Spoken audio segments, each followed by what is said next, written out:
George, our next special guest who's been waiting patiently on the line, and Indeed. I kept him waiting, so Yeah. who is he? Oh, well, it's Peter Buckingham. He's the Managing Director at Spectrum Analysis Australia, and he's here to talk to us in our Franchise Fever hot segment this afternoon. Good afternoon, Peter. How are we?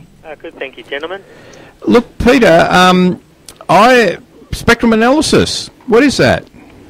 We are a leading demographic and mapping company in Australia, and our expertise is helping businesses make better decisions, really as far as where to locate their sites and territory planning type issues. Okay, so this isn't about selecting, the north corner of the intersection or the south corner, is it? No, I like to think of it more that we're in the helicopter a kilometre or 2 kilometres above the ground looking down, and while the people that have to try and fight with the real estate agents and get the sites are doing the battles, we're up above giving information and feeding in data and intelligence to make a better business decision. How did you manage to avoid the real estate agents? That's a fantastic trick if you can pull it off. Well, I guess if you're in part of a negotiation, having good information with you puts you in a much stronger position than literally believing everything that you're being told.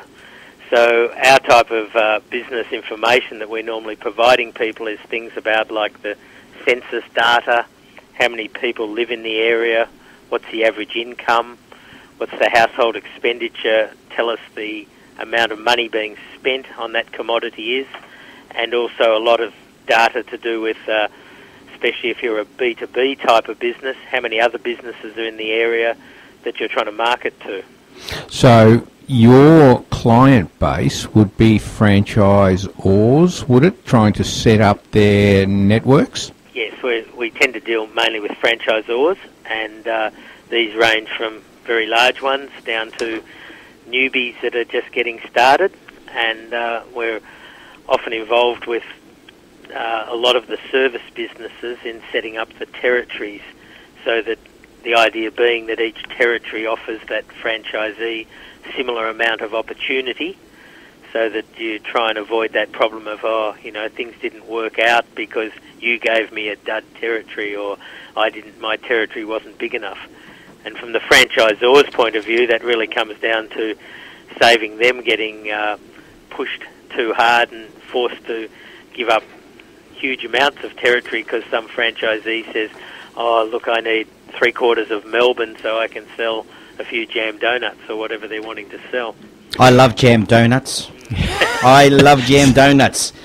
So some of the organisations that you would be supporting would be, which is really interesting, like Total Tools, Midas, Gloria Jean. So they come to you and say, we're going to set up a shop in downtown Box Hill. Tell us who our competitors are, or tell us what the marketplace looks like. Is that what they would come and talk to you about? Yes, really. I'd say more about tell us what the marketplace looks like. And we do quite a bit of work on what we call strategic network planning.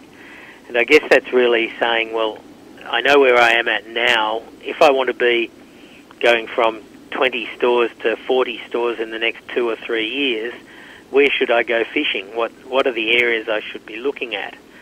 So we treat that in a couple of different ways.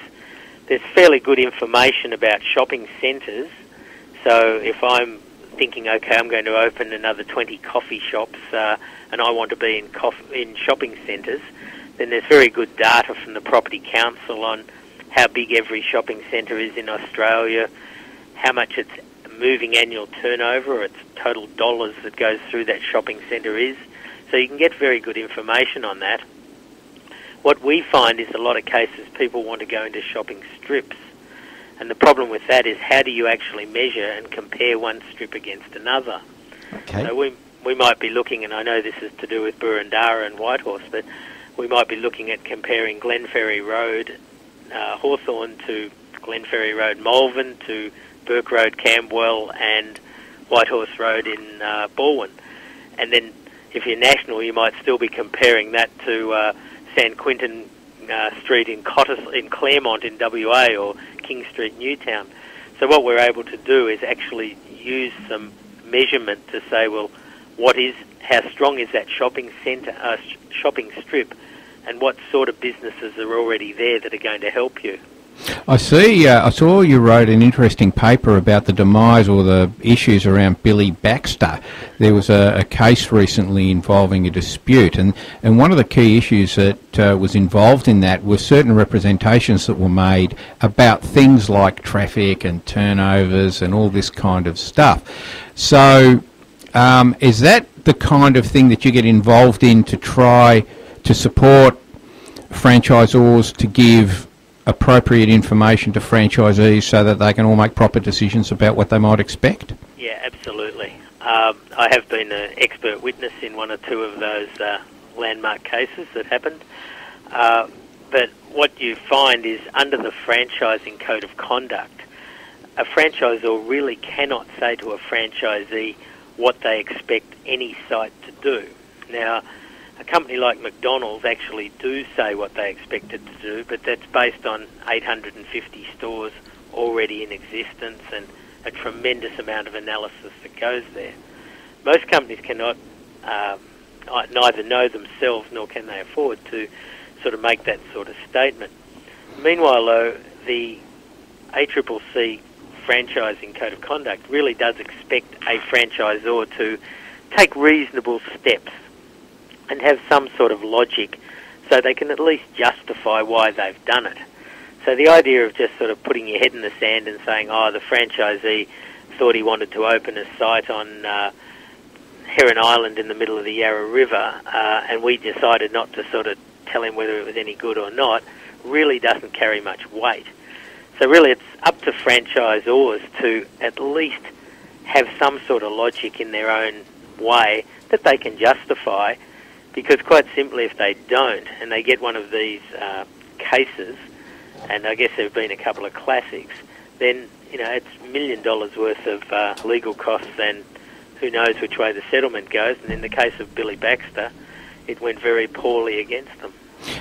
Do you find that people come to you when they've established, they haven't come to you, they've gone into they've set up a franchise and they've got a couple of franchisees here and there, and then as they're growing their franchise, they realise, oh, hang on, things aren't really maybe coming together, and then they come and they ask you to patch it up?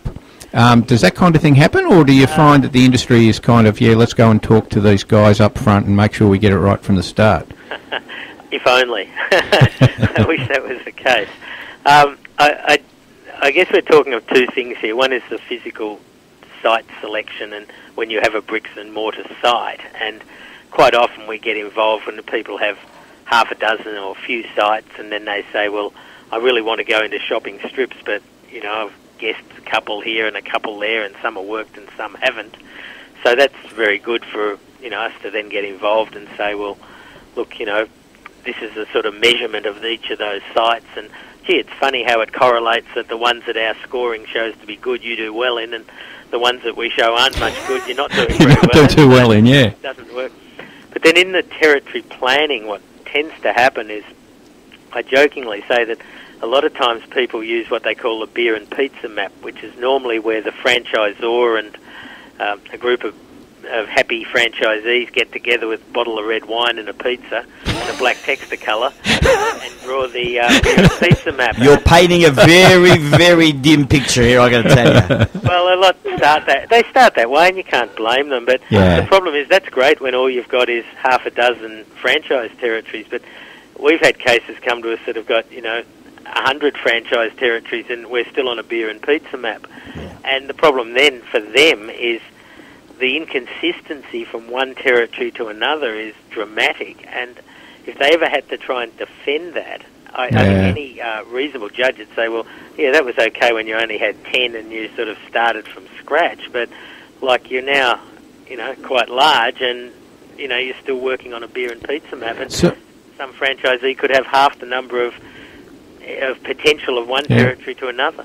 So I guess one of the lessons to be learnt there, and there's not much that, and I know this isn't in your neck of the woods, but it's a legal question, would be to make sure that your franchise agreement, if you're a franchisor, has enough flexibility in it so that when you get down the track a little bit and you think, oh, actually we need to start adjusting the borders a little bit, you've got the flexibility to do that.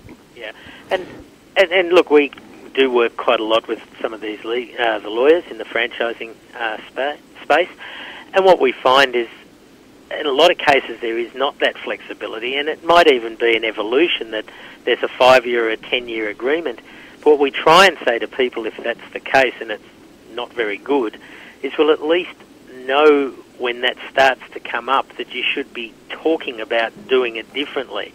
We had one recently that had given away a huge amount of Melbourne in one of his very early franchises, and now that we've done the territory planning, that one franchise should be 4. Oh, right, yeah. And they at least know, and we've cut it to sort of A, B, C and D for that area to say, well, either when this current franchisee gets out, and I think they were thinking of moving on, then when they do go, let's at least address it at that point in time and be heading in the right direction rather than just repeating the same problem time and time again. Yeah, fantastic. Well, look, Peter, we've run out of time, I'm afraid. It's been great chatting to you, and I think we're going to need to chat with you again in the future and explore some of these topics a little bit more. Yep. But thank you very much for chatting with the Illegals this afternoon on our Franchise Fever segment. Peter Buckingham, Managing Director from Spectrum Analysis Australia, and we really appreciate you taking the time. Okay, well, thank you, gentlemen, and happy to do some more with you further on. Lovely. We will be in contact with you. Thanks again, Pete. Thanks, guys. Bye. Bye-bye.